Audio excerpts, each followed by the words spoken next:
So I've in 20 minutes got to tell you all about incontinence and prolapse. That's pretty good, isn't it? I don't know how I'm going to do that, but we'll give it a run. First of all, incontinence, and a lot of you probably wouldn't be expected to have a huge understanding of all the different problems that we see in clinical practice. So I'm going to try to sort of make some logic to it. But incontinence really is just the involuntary passage of urine. And even a drop is important. I can assure you, I don't wet myself, not even one drop under any circumstance, and nor does my wife. Thank the Lord, we're lucky. And so I would be mortified if a drop escaped. And I see people all day, every day, who have floods of urine, but they range from small amounts too. No one has to put up with things. We should always be able to try to help them. And there are many causes of incontinence, probably as many as 12, maybe even 14. And in clinical practice, my role is to then find out exactly what that person has, which is the cause of that person's incontinence or issue, and then try and deal specifically with that problem. Often, someone might have several causes because they're all so common.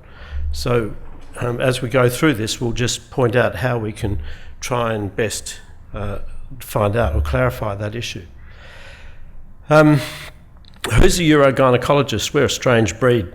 We not only did medicine, we then did another 8 years or so doing obstetrics and gynecology, and then those of us who are stupid enough did another 3 years doing another degree in urogynecology, so I guess we're professional students.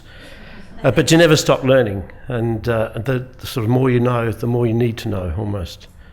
And I always thought the definition of an expert is a person who realises how little they know, and that's very real. So if we look at it, and Julianne's characterised the types of incontinence into urge and urgency, in other words, a desire to avoid preceded by a strong urgency.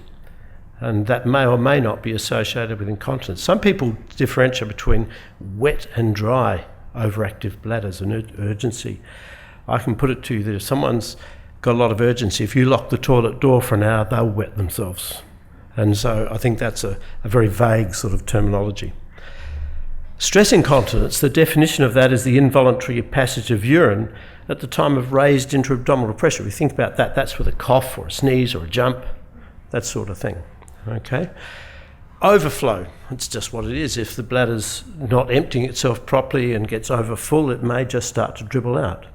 And it's all a balance, you see. All of these things, as Julianne mentioned before, are a balance of the forces that try to retain urine against the forces trying to force it out.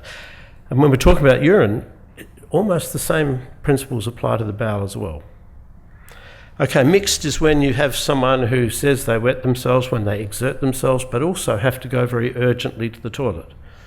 And so, there's lots of different types. There are some others which we'll gloss through, because some people can have a hole between the bladder and the vagina and pour it out continuously. That's usually very different in its presentation. We won't cover that tonight. And so the diagnosis by those symptoms of urgency, wetting yourself with a cough or a sneeze, all that sort of, it's just the symptoms. It doesn't tell me as a clinician exactly what the underlying cause is. And after all, I've got to treat the causes. Okay, so how do we assess those symptoms? The first thing is for someone to do a urine output chart. The first thing I have to know is how much urine is someone producing. All right? And we might, as an investigation, also want to make sure they haven't got a urinary tract infection, which really makes a bit of a mess of things.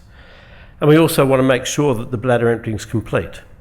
Okay, and there are simple ways of doing this. And this is conservative things that can be done at GP level and physios and continence nurse advisors. All this should be done at primary care level. Quite simple, and you can learn so much from all these types of things. For example, a urine output chart. I'm sorry it's a bit small, so the writing there, I had to make it small, but all it is measuring how much urine someone's passing each time they go to the toilet for a couple of days and nights. And the sensible people actually have a pair of digital scales and they weigh themselves before and after they do a wee. It's actually more accurate, and it saves them having to measure it. But we also need in that the weight of pads.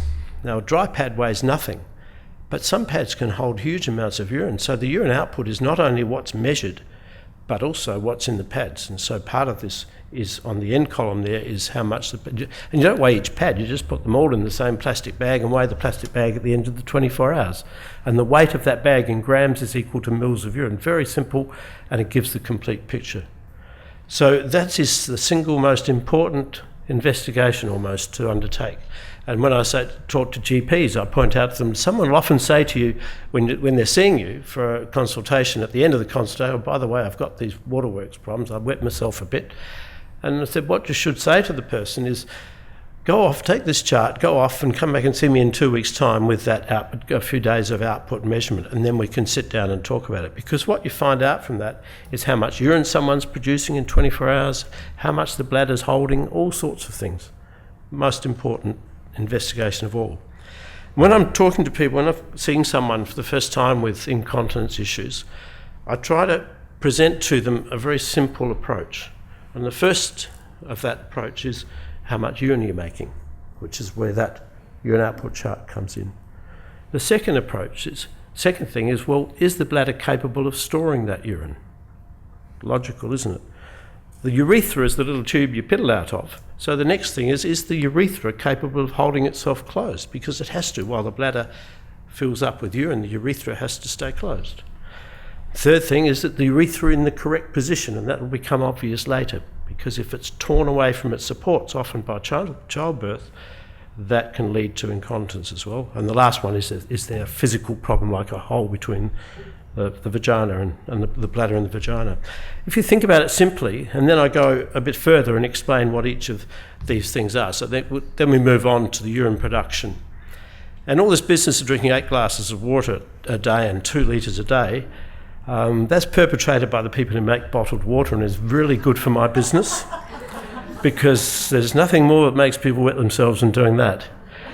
The output of urine in 24 hours, the normal physiological output is 1.5 litres of urine in 24 hours, 50 mils an hour, okay? And that's all someone should make. So when someone's measuring their urine output chart, that's what it should be. Now, I have people coming in passing 3-5 litres in 24 hours and wondering why they're having problems.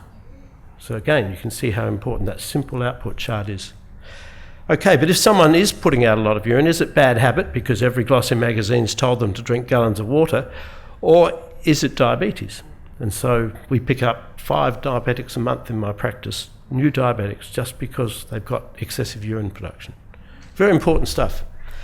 And so getting back to that large urine output, it's bad for your brain, your heart, your joints, your kidneys, your electrolytes. As I said, the only thing it's good for is my business. As you get older, we start to get a bit poor in terms of circulation, and we get a bit puffy in the ankles and stuff, and we start to piddle that out when we go to bed.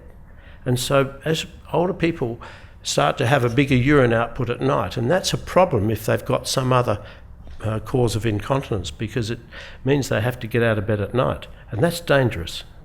And it's a very difficult problem to deal with as well, because how can we change the circulation and try to get the urine not to be produced at night? Very difficult. So there are some areas we're not very clever at. Let's move on. The next thing is bladder storage. Okay, the wall of the bladder is muscle. It's called the detrusor muscle. And to allow the bladder to fill, that muscle must remain relaxed. Okay? And so much so that one should never have to rush to the toilet. You should only go at your leisure.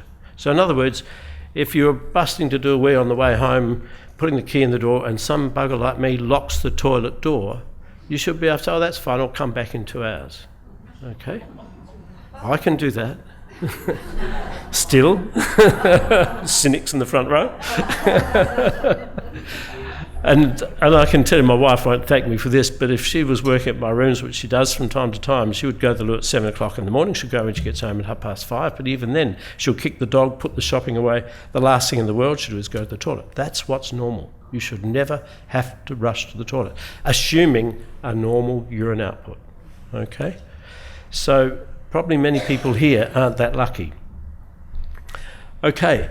So let's imagine that this muscle the bladder's filling up, and suddenly this muscle of the wall of the bladder starts contracting when it shouldn't. Then that person's going to have to get to the loo or else. Okay, and that's what an overactive bladder is. That's what we call an overactive bladder. When the muscle, the wall of the bladder, instead of staying relaxed, starts contracting. And there's many factors that can interfere with and make it worse too when a bladder's overactive. Silly things like putting your hands in water, putting the key in the door on the way home, sex, particularly orgasmic incontinence, emotional stress, exertion, infection, standing up from a sitting position. Some medications can make it worse. So these are all things that can impact. Down the bottom there you'll see a toilet on legs. That might appear again later, because as someone gets older, of course, their mobility is reduced and they can't get to the toilet as quickly as before, and if they've got an overactive bladder, that will find them out. So a toilet on legs that can run to them is a really good idea. Something for you to work on. Right. Okay. And in fact, anything that increases the electricity going on in the spinal cord is likely to make that overactive bladder worse. Okay. We'll talk about treatment of that later. The next thing we look at is the bladder capable of emptying itself, because it has to do that. Not only does it have to fill, but it has to be capable of emptying at the right time. And so that muscle must contract when and only you want it to. And it must stay contracting until the bladder's basically empty.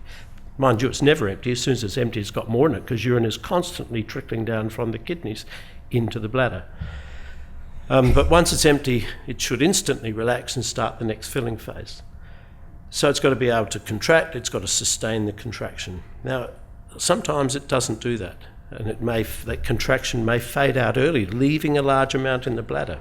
Or there may be some obstruction to the outflow of urine, and that happens. The classic thing is the male prostate enlarging. Okay, so we've got to think about this as cause of incontinence as well, and exclude that sort of problem.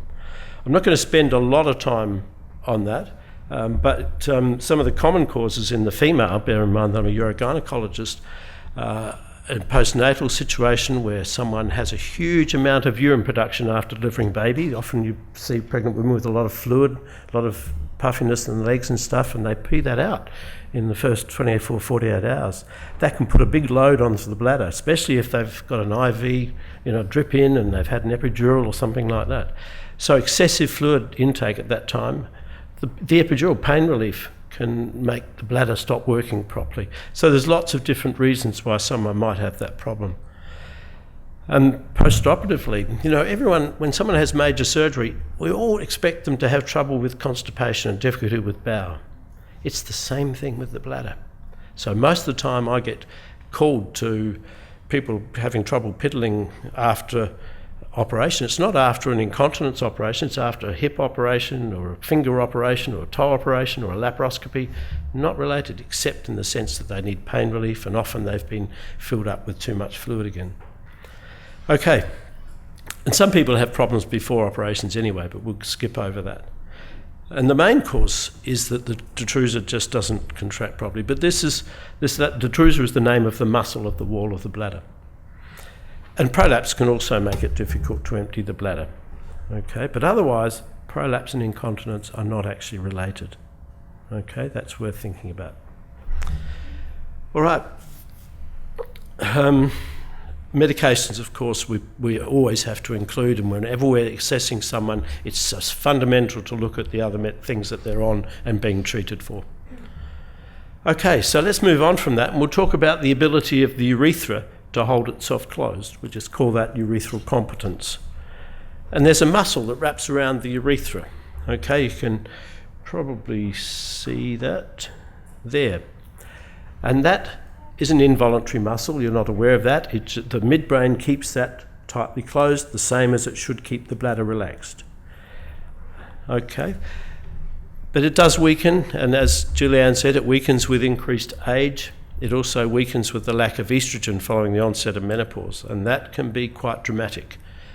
And the tragedy of that is the more it's allowed to weaken, the less we can get it back. In other words, it's quite easy to relax a muscle that's contracting, and we'll talk about that in a minute, but if a muscle weakens and disappears, we can't get it back. So prevention of this becomes very important.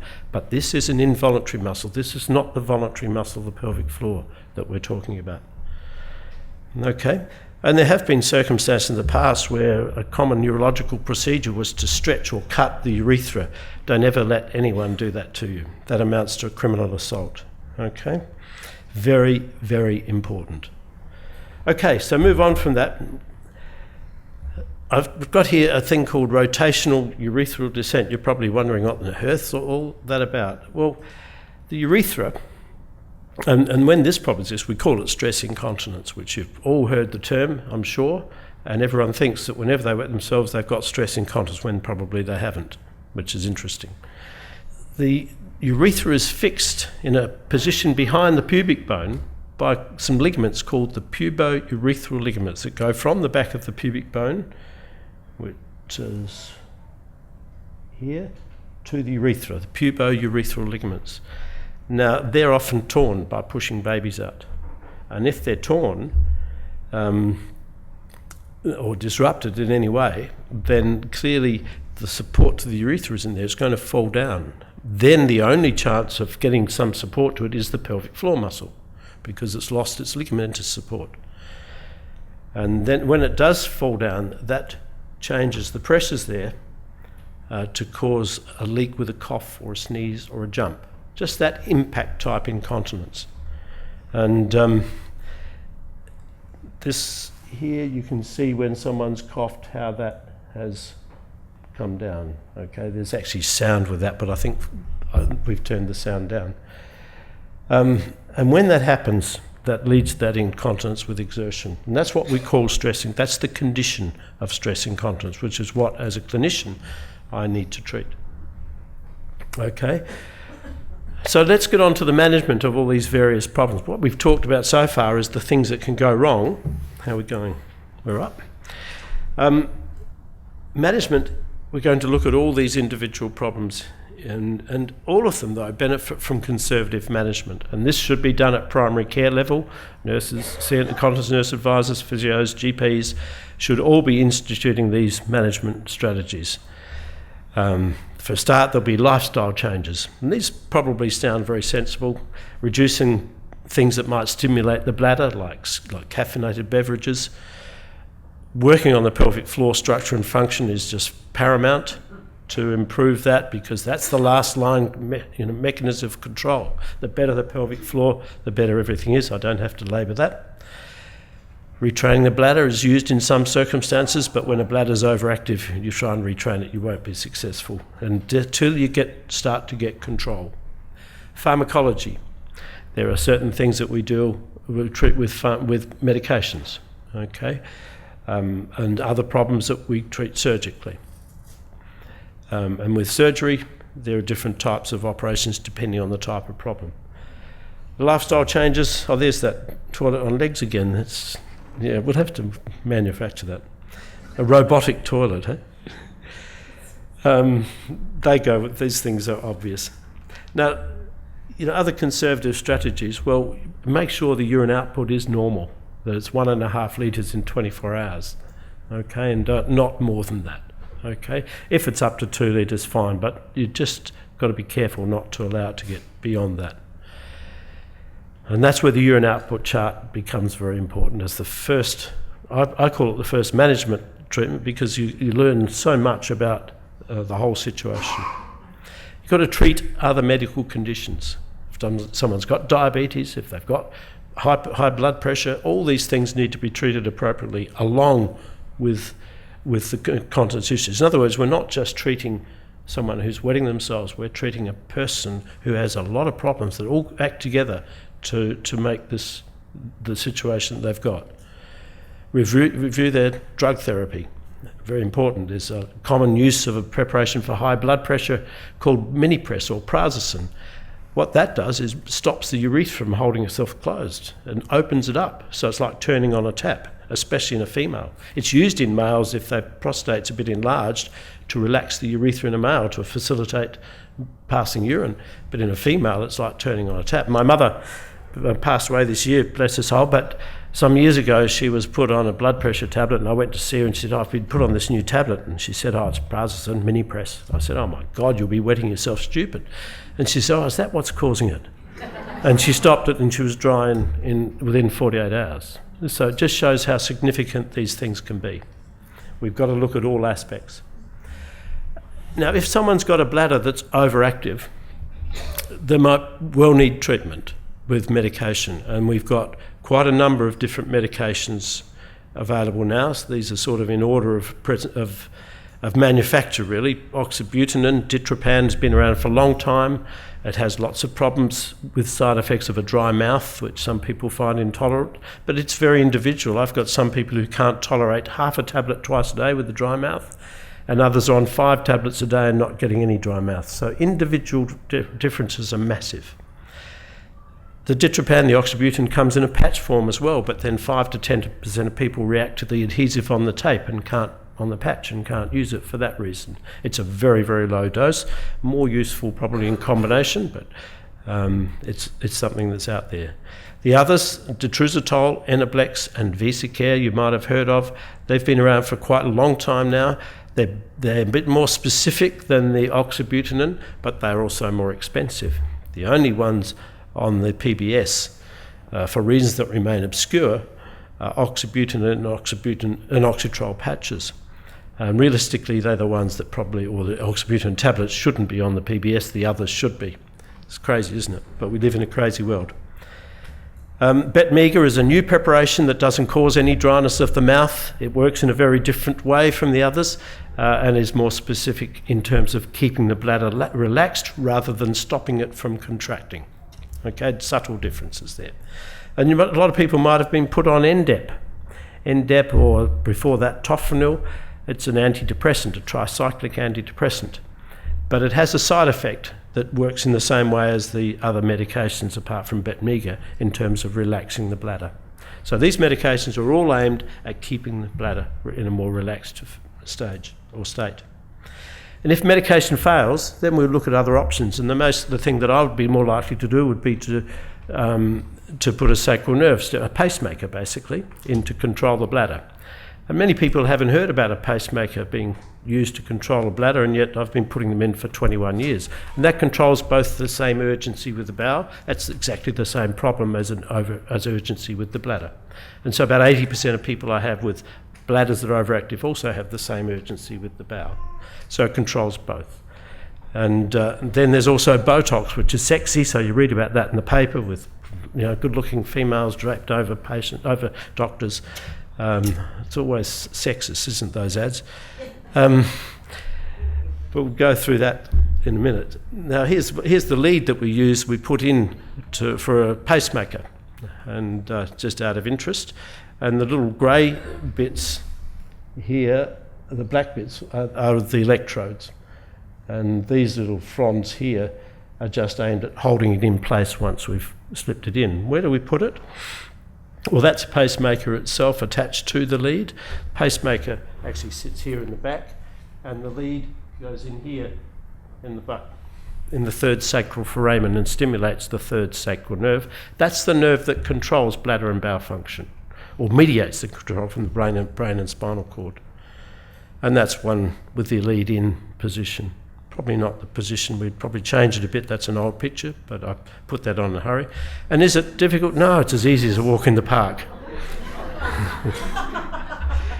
The story of that is that I was teaching the technique in Christchurch before the earthquake, and the rep from Medtronic and I decided to go for a walk after we'd operated in the morning. We went for a walk in the park and came across that, and that's the position someone is in basically in the operating bed. And I thought, this is too good. So I stood there with my hand, and he had the camera, so I took the photo, and then I went home and photoshopped the needle in. But you don't get many opportunities like that. Botox. Botox, is used for the face. It's really good for the face if anyone's ever had it, because it doesn't wear off symmetrically. So they end up with the plaster of Paris face. But then when it wakes up, it gets twisted, because half wakes up and the other half. So you see people walking around with these great big glasses behind their forehead. I had a patient come in with these, and she refused to take her sunglasses off in the consulting room. And I said, please, I can't see your eyes, take your glass off. And she said, I don't really want to. And then she fessed up as to why. And sure enough, one half of the face was like that, the poor woman. So Botox kills nerve endings and paralyses muscles. So if we inject it into the wall of the bladder, it can paralyse the muscle of the wall of the bladder and stop it from being overactive. It's effective in about 30 to 40% of people who don't respond to medication. Pacemaker is effective in about 70%. But the problem is when you paralyse a bladder, it may not work. And so a percentage of people will need to catheterise themselves, put a little tube in to drain the bladder 2 or 3 or 4 times a day. And then it lasts for about 6 months, so every 6 to 8 months it's got to be repeated. But it is used. I use it. I use it basically if the pacemaker is not successful, but there are some people who aren't experienced with the pacemaker who will use it before that. That's fine. It's at the end of the day, it's what the person wants, as long as they're given all the knowledge of what the procedures entail. But these people are train wrecks. They are in a very, very bad way. The urgency and the level of incontinence is really impairing their lifestyle completely. So it's not something that we chuck around with gay abandon. But it's just interesting, I think, for you to see it. Now let's move on. What if the sphincter, the urethral sphincter, doesn't hold itself closed? Then that's difficult because, as I said, if a muscle disappears, we can't get it back. But what we can do is make sure that most of these people are postmenopausal. They're in the years following the onset of menopause. A lot of people have that feeling that they've gone through menopause. I say to someone, when was menopause? Oh, I went through that years ago, as if that doesn't exist anymore. Menopause is forever, and the changes in the tissues that are estrogen dependent, the deterioration is progressive from then on, from the onset of menopause till they put that last nail in the coffin. And the damage to the sphincter is progressive as well. Sometimes I see people 3 years following the onset of menopause with almost no sphincter function left. Sometimes people are 20 years and they're just deteriorating. It's hugely individual. But that area is more important than cleaning your teeth, looking after it. No one talks about it though, do they? They don't talk about before menopause, let's keep that area healthy. Let's keep estrogen to that area because it's estrogen dependent. Okay? If only I would see half the number of problems if I could help people understand how important it is to look after that area. It's not just for sex reasons, and that's the other myth, is that I don't have any sex anymore, I don't need it. That's not the case. Okay.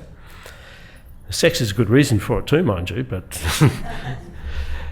so sometimes if we can't, because we've not much we can do, then we may inject some paste into the wall of the urethra, midway along its length, around the circumference, to get some bulking to hold the urethra closed. And that's called a transurethral injection of a bulking agent, because that's exactly what it is. And this is a person I've done. This is the first picture on the left. This one is the widely open, incompetent urethra. It's just not holding itself closed. So then we've got the needle in halfway along the urethra and injecting paste into the wall of the urethra, and it's ballooning out. This is, if you could see it in real time, you'd see it ballooning out. So this is after 2 injections. You can see that's a lot more tightly closed than that one. And then we will put a third in here, and there'll be even more closure. So the reason to do it is to try to get some help, that whatever sphincter muscle is there, that it will give some degree of closure. It's not replacing the muscle, unfortunately. And we only get about 60% improvement in 60% of the people we put this in. But these people are in dire straits with no closure. So stand up, it just pours out. So we do what we can. And those people it's effective are really very grateful, believe me. The pelvic floor exercises aren't going to help these people. This is pelvic floor exercise helps every woman, every situation, but not the specific situation, because this isn't the pelvic floor muscle, but the pelvic floor is the last line. It's the only voluntary muscle you've got to help you hold on and to tighten up. So that's how important that is. It's huge, hugely important. But this is the sphincter that's in the wall of the urethra. Okay? So, good question. Okay.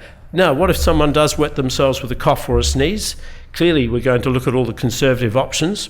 And by the time I see someone, almost invariably, they've been through all the conservative options. And if not, we certainly encourage that.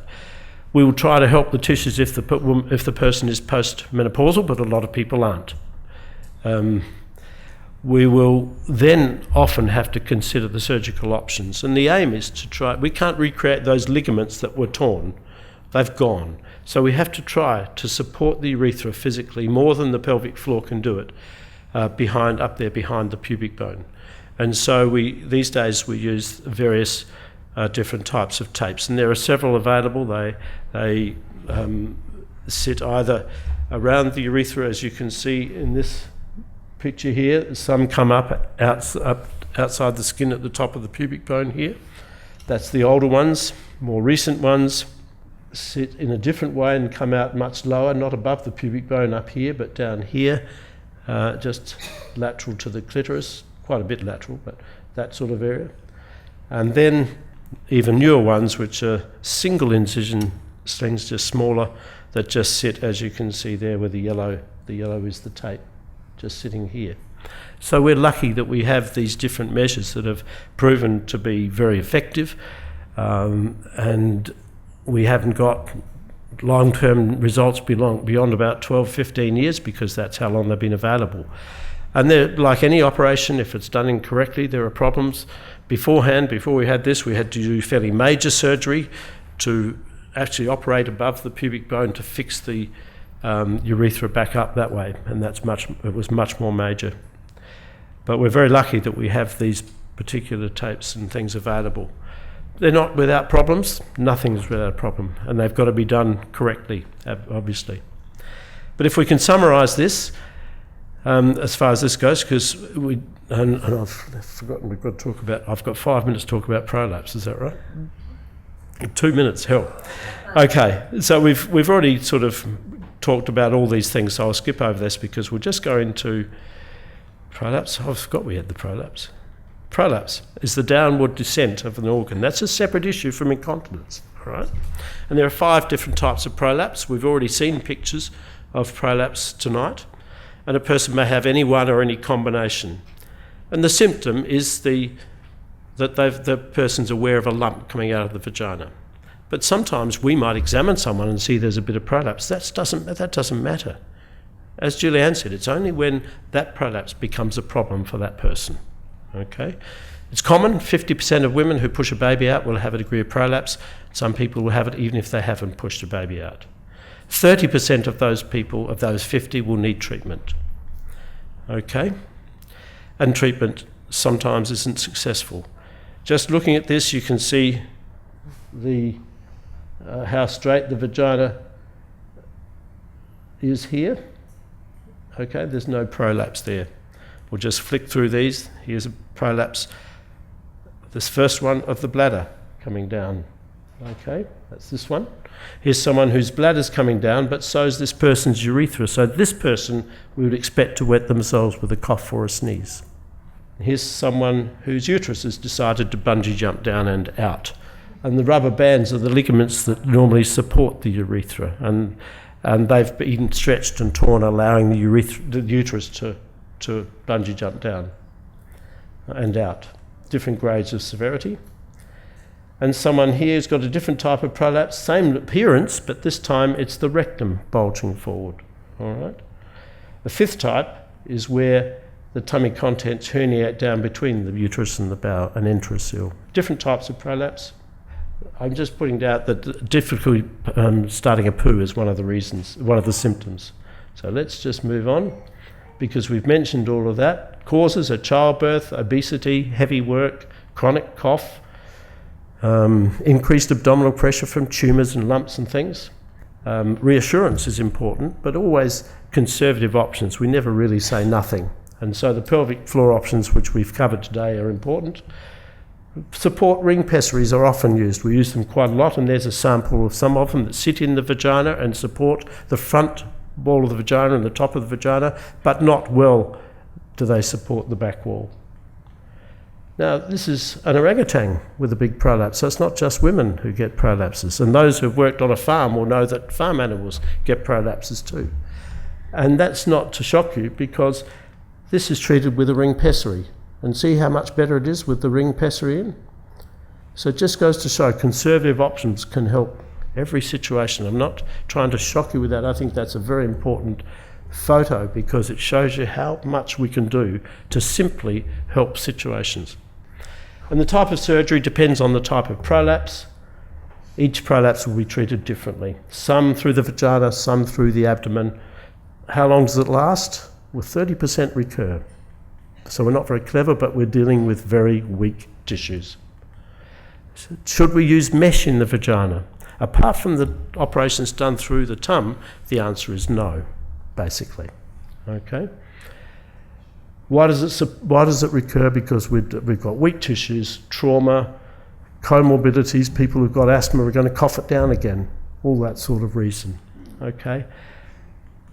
And so careful planning dictates what we do, and if we have a careful planning and balance sort of the results, we'll get the best success.